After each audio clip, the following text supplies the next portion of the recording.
Hi, and welcome to the Richmond Sherm Rising Professionals Career Launchpad Series. If this is your first time tuning into the series, we want to wish you a warm and special welcome. If you've checked us out before, we'd like to give you a big thanks for your support. Our hope with this series is that we can provide content to help all of our HR professionals within SHRM. Our previous episodes, we've unpacked virtual interviewing, virtual onboarding, assimilating to the organization through mentorships. So if you haven't already, be sure to visit our YouTube channel at Richmond SHRM Chapter Channel to catch the previous episodes. So today, we will continue the conversation by in fact discussing critical conversations. But before we dive into the topic, I want to introduce our guests who are experienced human resource professionals that are going to help us unpack critical conversations. So first, I want to introduce Brittany Jenkins. Brittany, can you tell everybody a little bit about yourself? Sure. My name is Brittany Jenkins. I'm the Director of Human Resources at Godsey & Gibb Wealth Management here in Richmond, Virginia. My experience involves performance management, employee relations, and strategic initiatives. I'm very much a people person, and I'm passionate about the employee experience and building strong relationships. Awesome. Thank you so much for sharing. We're really looking forward to you contributing to the critical conversations content here. And our next guest is Rob Monroe. Rob, can you introduce yourself to everybody? Hi, good morning, everybody. My name is Rob Monroe. I'm a human resource specialist at the Federal Reserve Bank of Richmond. Prior to joining human resources, a lot of my experience has been in operations, people management, so strong background there. In my current role, I support our programs and development department, doing things like leadership development programs, new employee orientation, supporting our education assistance program, to name a few things that I'm involved in. Very excited to be here today.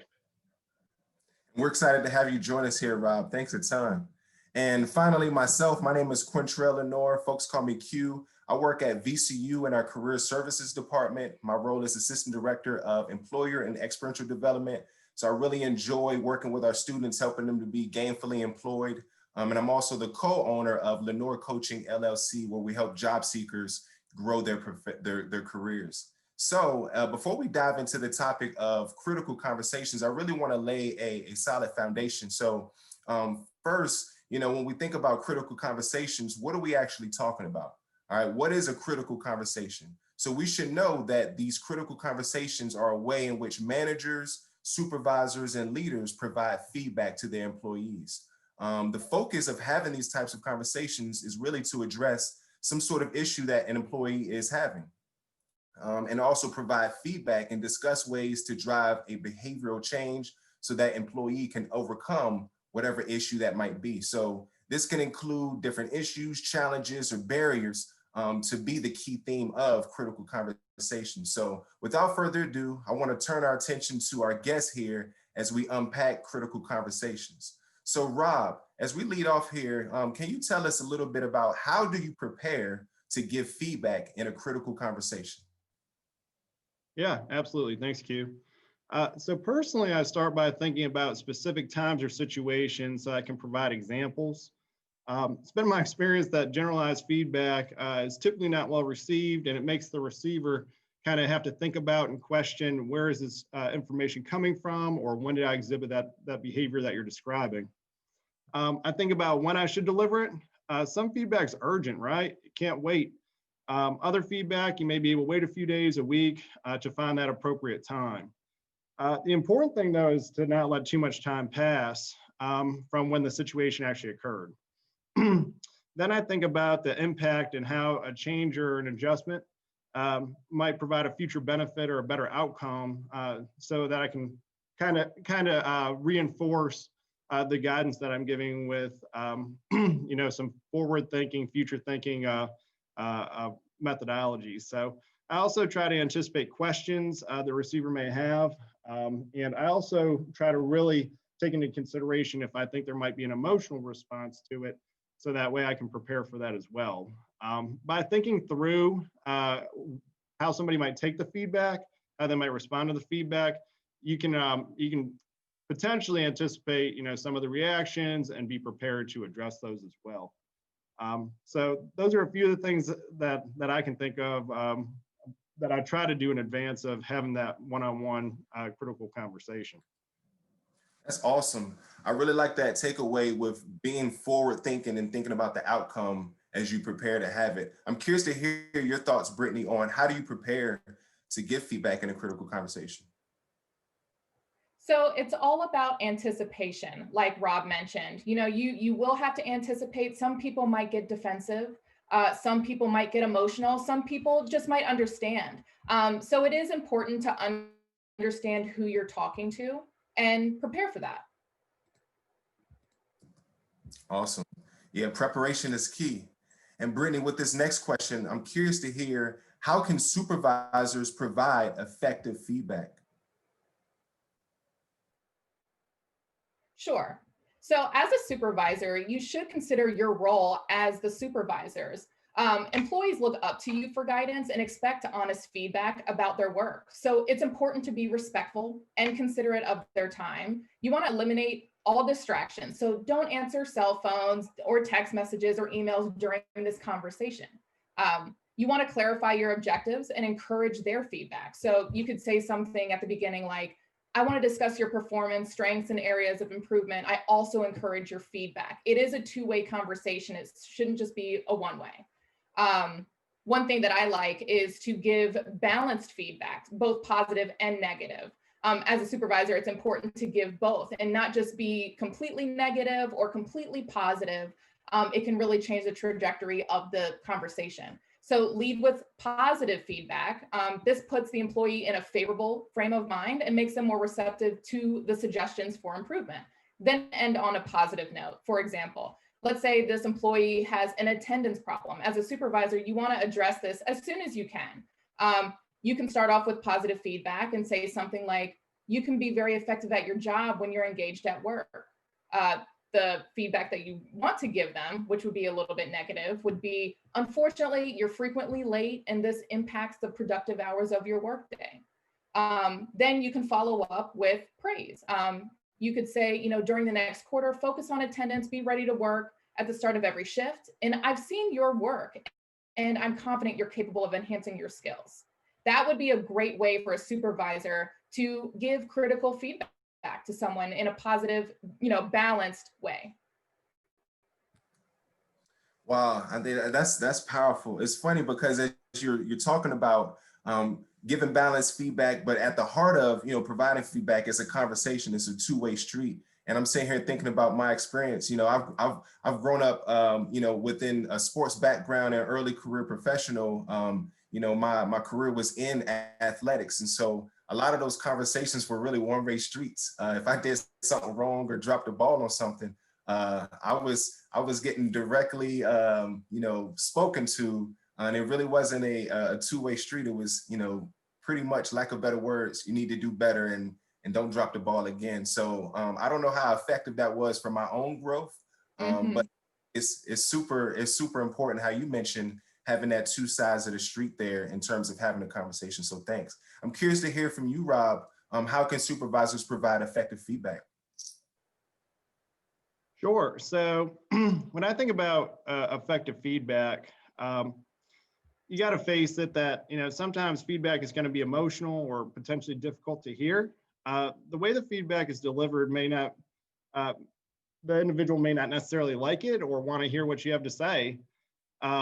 So making sure that you're taking time to, like Brittany shared, try to provide that sense of balance to how you're doing it. And then also talking a little bit about the impact, like what is the impact if somebody continues to do the thing that you don't want them to do? Or what is the impact if they make a change that you're suggesting that they make, and how is that going to benefit them? So by kind of keeping those things squarely in focus, you can show them that you are invested and kind of bought into them making that change and how it's going to be of benefit to them and the organization. Awesome, thank you. And for this next question, Rob, we'll focus on you here. What would be an example of giving constructive or opportunistic feedback? Sure. So Brittany talked a little bit about balanced feedback and talking about impact. So many years ago, when I was leading a team of roughly 20 people, I'd like to provide a development opportunity by seeing if I had any volunteers or people on the team that would be interested in leading team meetings. I saw it as a way for them to kind of showcase their ability to public speak, to cover content, to be seen as a leader amongst their peers. So I had one individual, young lady who volunteered to lead a team meeting. And in advance, we prepared, talked about the agenda, what needed to be covered, made sure that she was equipped to have the meeting, had all the slides that we're going to cover. During the meeting, obviously we got 20 people there. Sidebar conversations happen from time to time. People get a little bit chatty, noise volume starts going up. It can be a little distracting. So this started happening while she was leading, and it's always been my goal when somebody is leading a team meeting to be as hands-off as I can be, to allow them to control the situation and truly put themselves in that leadership seat. So noise volume starts going up, she notices it, I notice it. She's looking around and she's like, hey, can we get back? Can I have everybody's attention?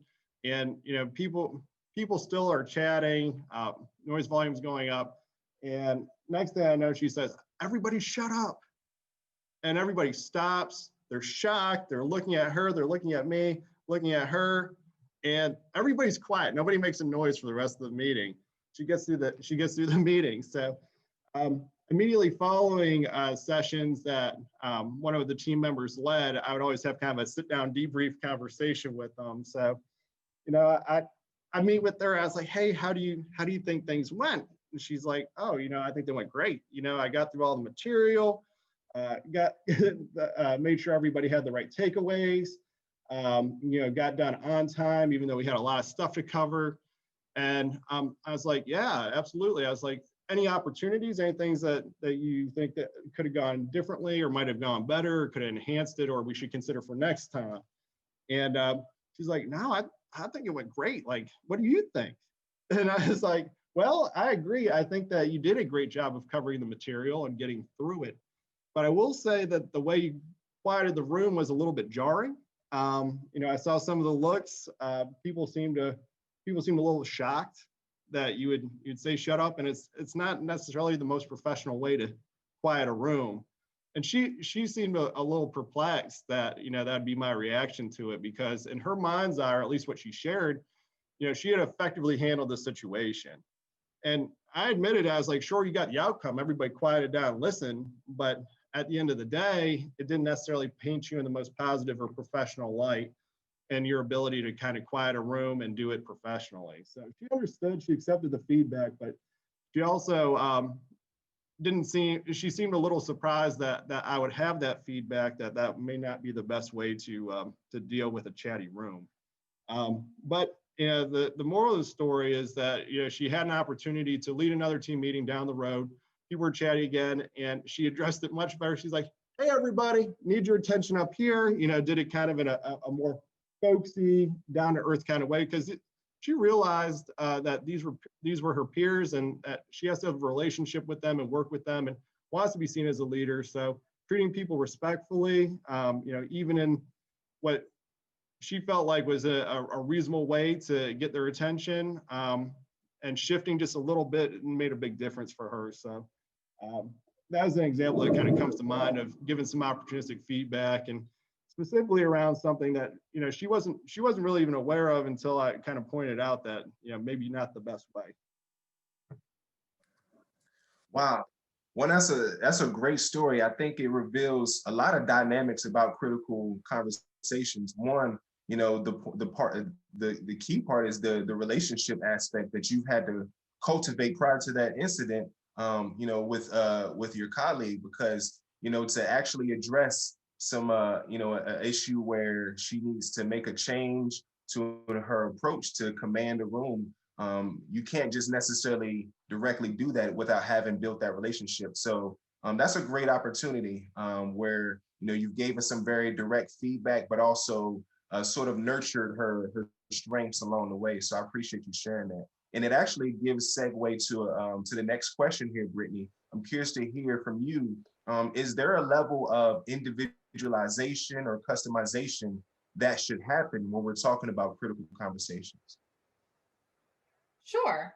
So it's very important to give effective feedback, and delivery is important to make sure that it's effectively being executed correctly. So know your audience, know your employee who you're talking to.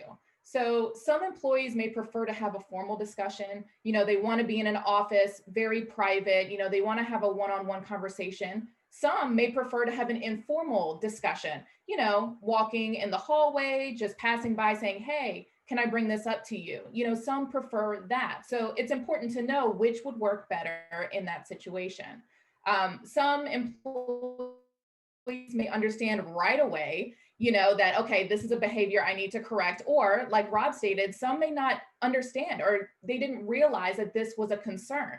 So it is important to have the best delivery for the specific employee.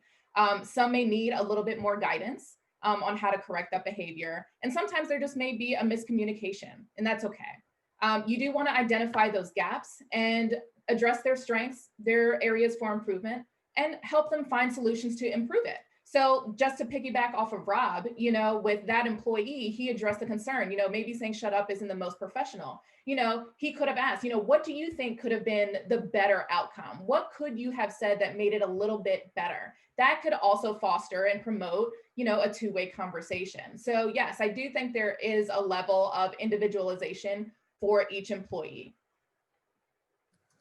Wow, it's interesting hearing, because you talk really about for leaders and managers, talk about a sense of self-awareness, almost having a sense of empathy to figure out the right moment, the right time, the right approach and strategy to have these type of conversations. So it sounds like if we want to make these critical conversations impactful, then we have to be strategic in how they have them. So I appreciate you sharing that. As we segue here, I'm curious to hear from you, Rob, with regards to having critical or transformative conversations. Can you talk about some of the challenges related to receiving feedback?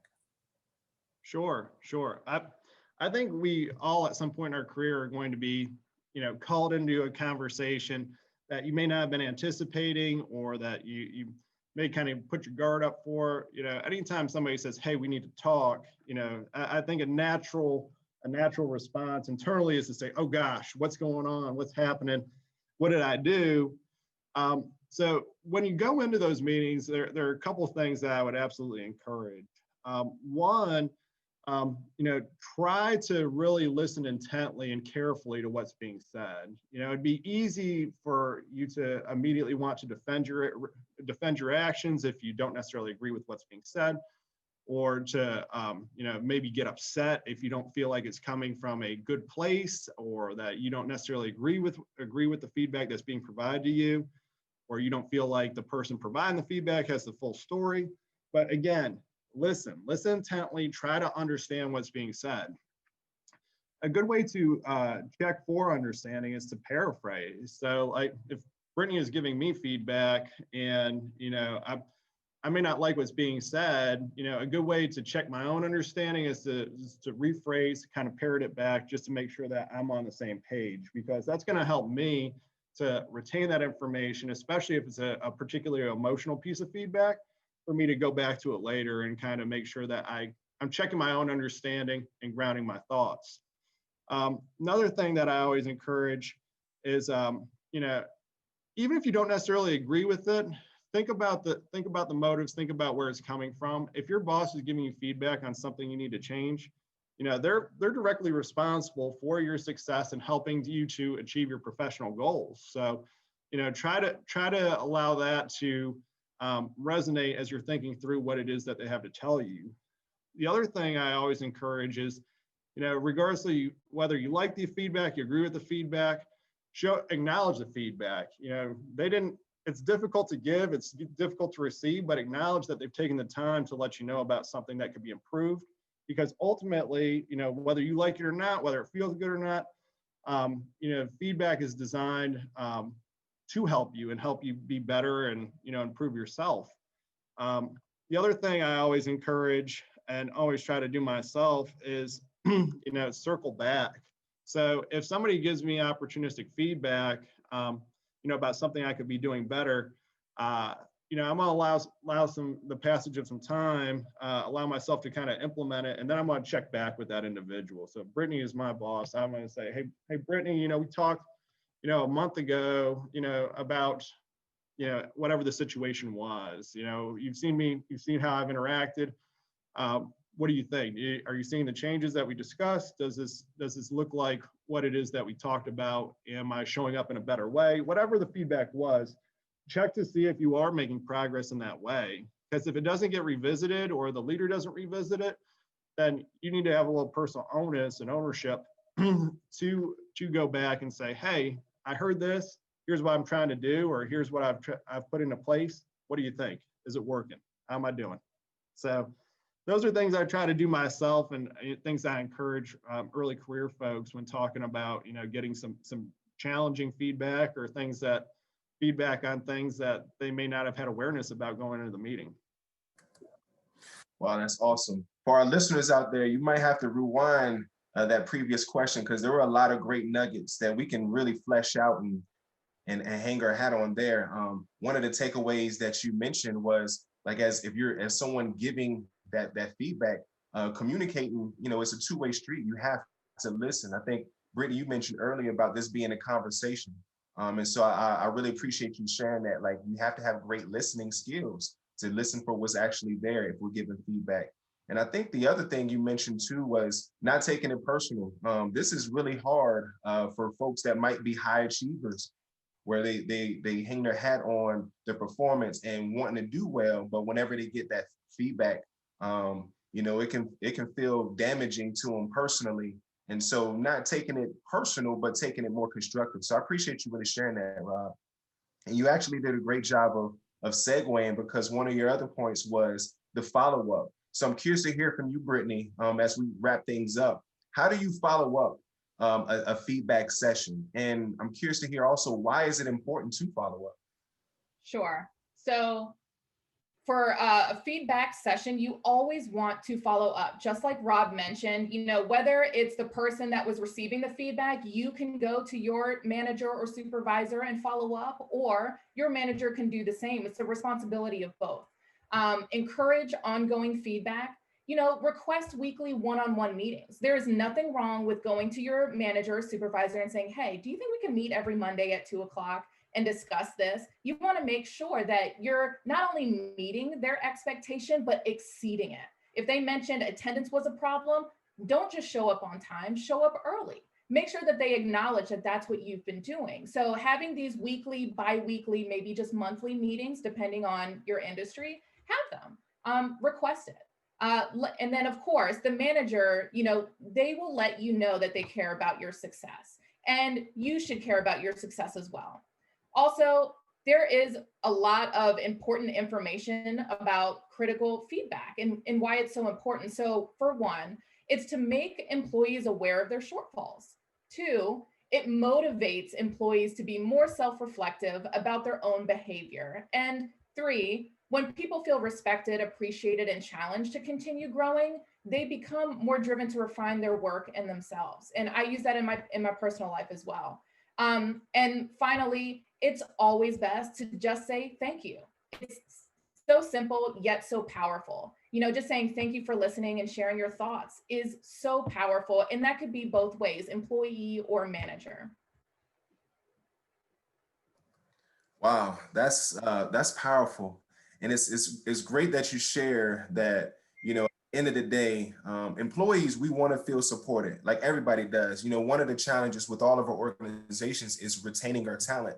And oftentimes we leave very talented individuals to walk right out of the doors because they don't feel challenged, they don't feel supported. So, having these critical conversations are actually good for retaining our talent and enhancing our organizations. And you mentioned a key element too, like, we're trying to produce for the success of our organizations. And so, without challenging our employees, without having these conversations, we're not actually propelling ourselves and our organizations forward to be successful. So I appreciate you for sharing that.